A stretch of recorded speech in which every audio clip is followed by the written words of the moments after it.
when Field Marshal Bernard Montgomery's 21st Army Group consumed 1 million American rations in the autumn of 1944. It sparked one of the most bizarre financial disputes of the Second World War. This is the untold story of how Britain's most famous general became dependent on American supplies, and how Winston Churchill himself intervened to bury a debt that threatened the Anglo-American alliance at the height of the war in Europe. September 1944. The liberation of France was supposed to mark the beginning of the end for Nazi Germany. Instead, it exposed a crisis that military planners had feared but politicians had ignored. Britain was running out of everything. Food, fuel, ammunition, the sinews of war that kept armies in the field. And at the sharp end of this supply catastrophe stood Montgomery, commanding British, Canadian, and Polish forces racing toward the German border with empty stomachs and nearly empty magazines. To understand how Britain's premier field commander found himself begging for American rations, we must go back to the fundamental economic reality of the Second World War. By 1944, Great Britain had been at war for 5 brutal years. The island nation had exhausted its gold reserves, mortgaged its future, and stripped its empire to feed the war machine. The Lend-Lease agreement with the United States kept Britain fighting, but it came with strings attached and a mounting debt that would take generations to repay. Field Marshal Bernard Montgomery commanded the 21st Army Group, a force that on paper comprised the British Second Army, the 1st Canadian Army, and attached Polish units. In reality, by September 1944, Montgomery commanded approximately 450,000 men spread across Belgium and the Netherlands, driving toward the Rhine and the heart of Germany itself. The strategic situation seemed favorable. Operation Overlord had succeeded beyond all expectations. Paris had fallen on August 25th. Brussels would be liberated on September 3rd. The German Wehrmacht appeared to be in full retreat, its formations shattered, its leadership in disarray. Allied intelligence suggested the war might be over by Christmas. But logistics told a different story. The Allied advance had been so rapid that supply lines stretched back over 400 miles to the Normandy beaches. The French railway system lay in ruins, destroyed by Allied bombing and German demolitions. Every gallon of fuel, every shell, every ration had to be trucked forward along increasingly vulnerable roads. The famous Red Ball Express, American truck convoys running day and night, was performing miracles, but even miracles have limits. Montgomery's forces were on half rations by early September. The British supply system, already stretched thin by years of wartime austerity, simply could not keep pace with operational demands. Combat units were consuming supplies faster than the Royal Army Service Corps could deliver them. Armored divisions were immobilized for lack of fuel. Infantry battalions were eating captured German rations. The vaunted British Second Army was grinding to a halt not from enemy action, but from hunger and exhaustion.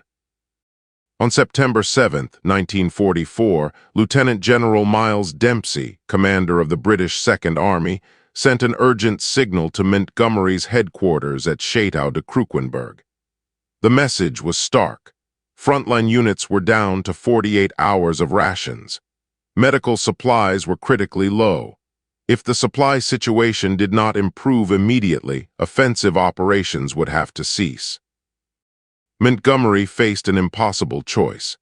His grand strategy, Operation Market Garden, the audacious airborne assault designed to capture bridges across the Rhine and end the war by Christmas, was scheduled to launch in less than 2 weeks.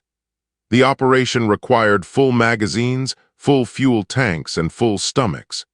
Without adequate supplies, the largest airborne operation in history would be launching into failure. The Field Marshal did what British commanders had been doing with increasing frequency since 1942. He turned to the Americans. General Dwight Eisenhower, Supreme Commander of Allied forces in Europe, commanded resources that seemed limitless to British eyes. The United States Army operated on a scale that dwarfed Britain's capabilities. American supply depots bulged with rations, ammunition, and equipment. American factories produced more in a month than British industry could manufacture in a year. If Montgomery needed supplies, Eisenhower had them. But asking came with a cost that went beyond mere logistics. Montgomery and Eisenhower had been feuding since the liberation of France over strategy, resources, and ego. Montgomery believed in a concentrated thrust into Germany. His thrust, naturally, with British forces leading the way. Eisenhower favored a broad front approach that would allow American generals like George Patton and Omar B. Bradley to share in the glory and the supplies. Every request Montgomery made to Eisenhower was weighed not just on military merit, but on political calculation. On September 9th, Montgomery's chief administrative officer, Major General Miles Graham, traveled to Eisenhower's headquarters at Granville with a formal request. The 21st Army Group needed immediate emergency supplies to sustain operations through the end of September. Specifically, Graham requested 1 million individual ration packs, 50,000 gallons of medical alcohol, 20,000 tons of ammunition, and fuel sufficient to move 2 armored divisions 100 miles. The Americans agreed. Within 48 hours, trucks from the United States First Army began diverting supplies northward to British depots.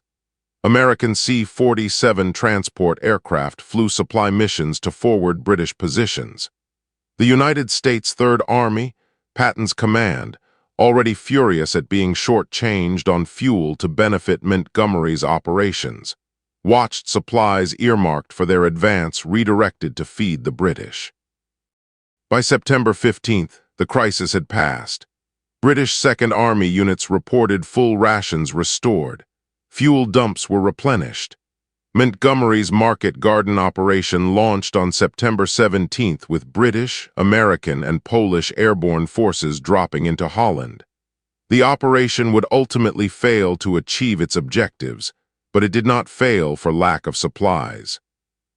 What Montgomery and his staff did not fully appreciate was that every ration pack, every gallon of fuel, every round of ammunition provided by the Americans was being meticulously recorded. The United States Army ran on paperwork and accountability. Nothing was free. Everything had a price, and someone eventually would have to pay. By early October, as Market Garden's failure became undeniable, and the Allied advance stalled along the German border, accountants at Supreme Headquarters Allied Expeditionary Force began tallying the costs of September's emergency support. The numbers were staggering. The United States Army had provided the British 21st Army Group with supplies valued at over $40 million, equivalent to roughly $600 million in today's currency. The largest single item was rations, 1 million individual ration packs, each containing a day's worth of food for one soldier.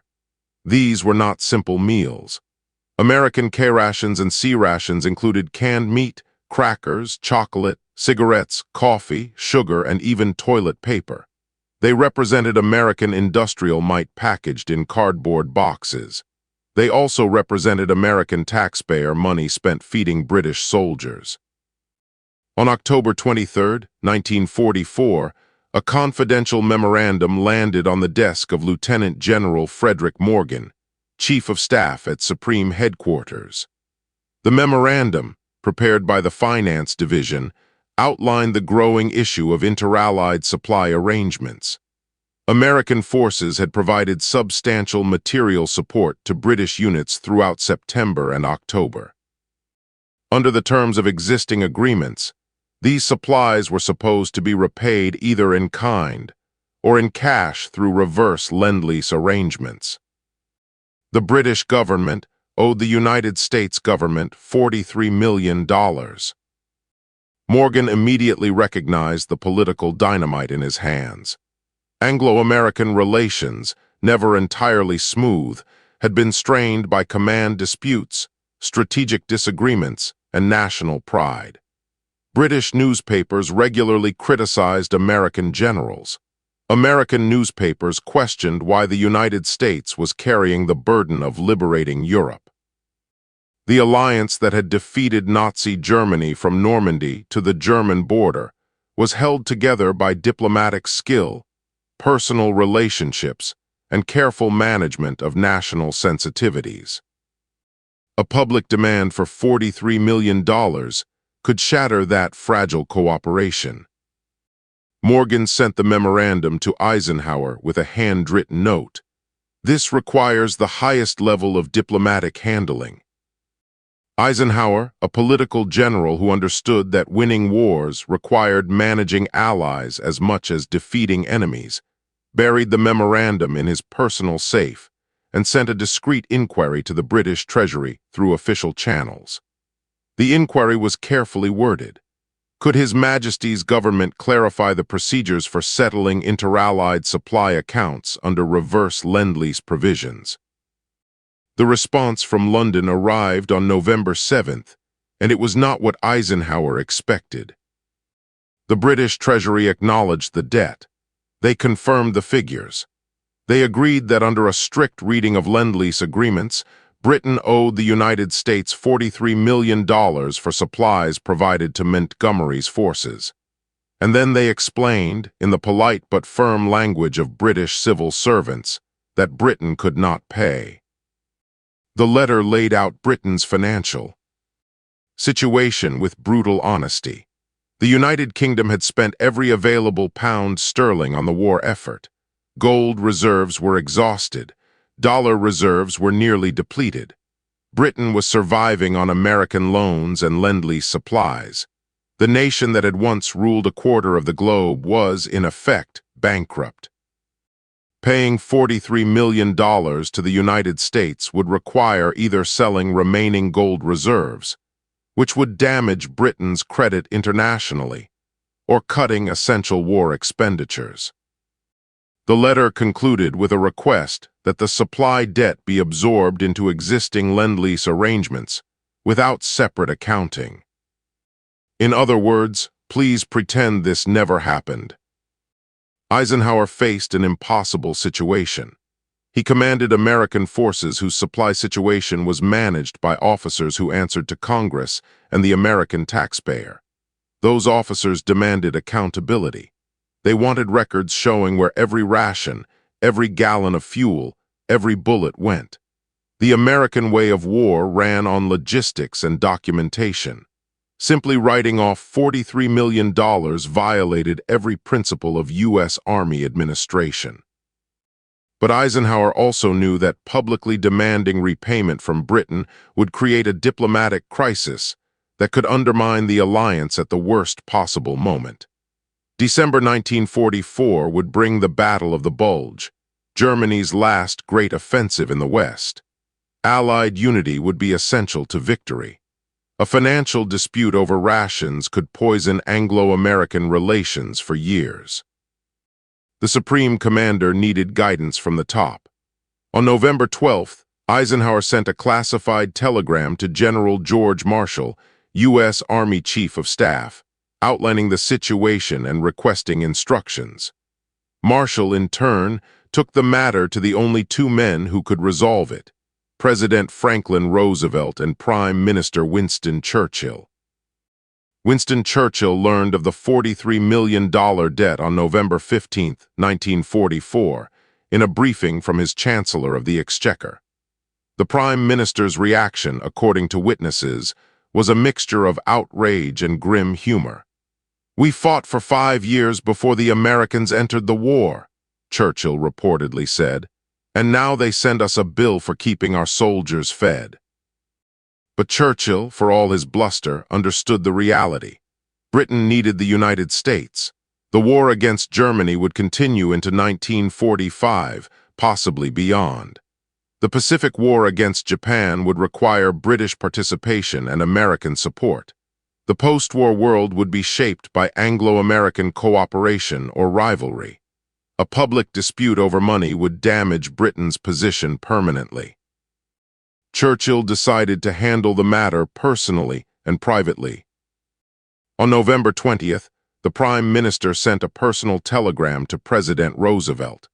The telegram, which remained classified for over 30 years, appealed not to legal agreements or financial arrangements, but to friendship and shared sacrifice. Churchill reminded Roosevelt of Britain's years alone against Nazi tyranny. He noted the British blood spilled from Dunkirk to D-Day. He acknowledged American generosity through Lend-Lease. And then, with characteristic eloquence, he asked Roosevelt to bury the debt as a gesture of Allied solidarity. "Let historians record that Britain and America fought as one people," Churchill wrote, "undivided by accounting ledgers or financial settlements. Our true debt to America cannot be measured in dollars, but in freedom preserved and tyranny destroyed." Roosevelt himself, a master of political symbolism, recognized Churchill's appeal for what it was: a request to preserve the myth of equal partnership between Britain and the United States. The reality was that America had become the dominant power, its economy and military dwarfing Britain's capabilities. But maintaining British pride and cooperation required pretending otherwise. On November 25th, Roosevelt sent instructions to General Marshall. The $43 million would be absorbed into the general Lend-Lease, accounting without separate itemization. No public announcement would be made. No repayment would be requested. The supplies provided to Montgomery's 21st Army Group would be recorded as part of America's overall contribution to Allied victory. The debt disappeared into the vast financial ocean of wartime Lend-Lease, one more line item in accounts that would not be fully settled until 2006, when Britain made its final payment on Second World War loans. Marshall transmitted Roosevelt's instructions to Eisenhower on November 28th. The Supreme Commander immediately ordered all records of the supply transfers reclassified and consolidated into general logistics reports. Officers who had prepared the original accounting were quietly informed that the matter was closed and should not be discussed. Montgomery never knew how close he came to being at the center of an international incident. The Field Marshal continued to demand priority for British operations, continued to feud with American commanders over resources and strategy, and continued to present himself as the architect of Allied victory. The million rations that kept his army fed in September 1944 vanished from history, a footnote buried in classified files. The story of Montgomery's missing million rations reveals truths about the Second World War that official histories often obscure. By 1944, Britain was fighting on borrowed time and borrowed resources. The empire that had once painted the world map red depended on American factories, American fuel, and American food to keep its armies in the field. This dependence bred resentment, pride, and complex political calculations that shaped not just wartime operations but post-war relations between Britain and the United States. The financial arrangements hidden by Churchill and Roosevelt in late 1944 set patterns that would continue into the Cold War. Britain would remain a junior partner in the special relationship with the United States, its military power sustained by American support, its diplomatic influence dependent on maintaining the illusion of equality. The debt buried in 1944 was more than financial. It was psychological and geopolitical.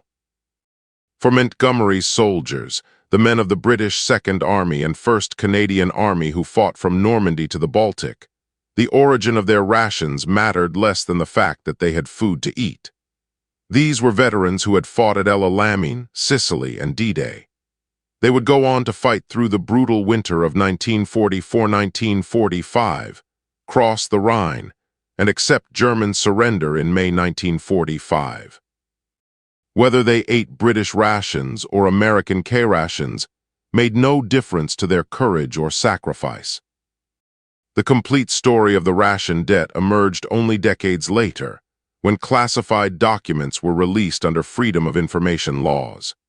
Historians piecing together wartime logistics discovered the September 1944 supply crisis, the $43 million accounting, and the high-level intervention that made it disappear. By then, the principals were long dead, and the controversy seemed quaint, a minor bureaucratic dispute in the vast machinery of total war. But the story matters because it illustrates how nations at war must balance pride with pragmatism, accountability with alliance, and honest accounting with diplomatic necessity. Churchill's decision to hide the debt preserved Anglo-American unity at a critical moment. Roosevelt's agreement to absorb the cost demonstrated American willingness to pay for leadership. Eisenhower's handling of the crisis showed the political skill required of modern military commanders. And Montgomery? The Field Marshal fought on, oblivious to the financial drama his logistical needs had created, convinced until his death that British genius and British courage had won the war in Europe, with only incidental American assistance. The million rations that fed Montgomery's army in September 1944 were a small price for Allied victory, but they carried a significance far beyond their nutritional value. They represented the hidden costs of coalition warfare, the delicate balance of alliance politics, and the transformation of Britain from imperial power to American partner. This was just one of countless untold stories from the Second World War. Subscribe to World War II Frontlines as we continue to bring these forgotten chapters of history back to life.